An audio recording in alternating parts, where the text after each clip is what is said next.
C'est un vrai match de Coupe de France compliqué et un tirage vraiment pas si évident que ça. Tout compte fait, Jean-Louis Garcia avait vu juste. Un déplacement à Romorantin pour le 8e tour de la Coupe de France. Ce n'était sans doute pas le meilleur des tirages. Vendredi soir, ses doutes se sont confirmés puisque l'équipe de CFA a réalisé l'exploit en éliminant le SCO, 9 tirs au but à 8, après l'avoir tenu en échec, un but partout à l'issue des prolongations. C'est une cruelle désillusion pour les Angevins, mais désormais le plus important, c'est de vite rebondir. On perd au pénalty, donc ouais, on est frustré. Mais bon, il faut vite oublier cette élimination et se consacrer sur le match de Dijon la semaine prochaine. Même si Romorantin n'a pas volé sa qualification pour les 32e de finale, vendredi soir, le SCO était loin de son meilleur niveau. Si l'on tient également compte des conditions de jeu délicates avec une pelouse gelée en surface, on se rend rapidement compte que tous les ingrédients étaient réunis pour favoriser la formation la moins technique, en l'occurrence Romorantin. Confirmation dès la première période. Sur ce corner, les joueurs amateurs mettent à contribution un Jean-Daniel Padovani vigilant. Ce n'est que partie remise, leur deuxième occasion est la bonne. Sur une contre-attaque parfaitement orchestrée, Girard prend le meilleur sur la défense angevine. Son plat du pied ne laisse aucune chance au dernier rempart scoïste. On joue la 42e minute et Romorantin vient logiquement de prendre l'avantage. 1-0, c'est le score à l'issue de cette première période. Au retour des vestiaires, les Angevins remettent les choses en ordre.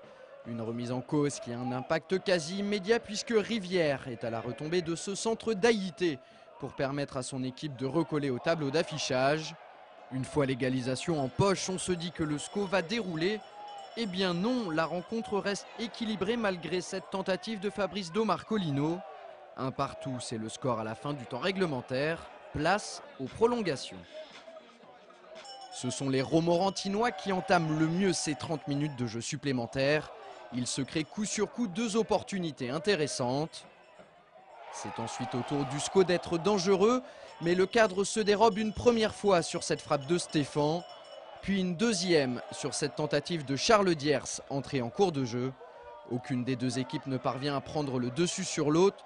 C'est donc la séance des tirs au but qui va sceller le sort de cette rencontre. Ils ont de belles occasions, nous on en a 3 sur la fin, là, une de Diers, une de Domarcolino et une de Stéphane du pied gauche. Vraiment un moment crucial, mais on n'a jamais cadré.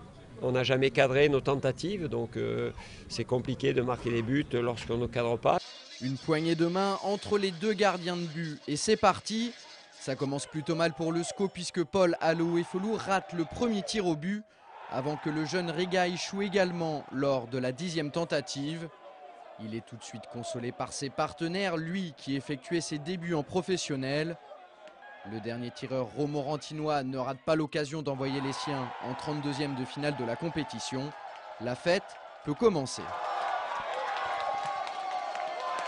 On va faire quoi? On va aller fêter ça. On attend que la douche elle chauffe un peu parce qu'elles sont froides. Mais voilà, je pense que la soirée va être longue.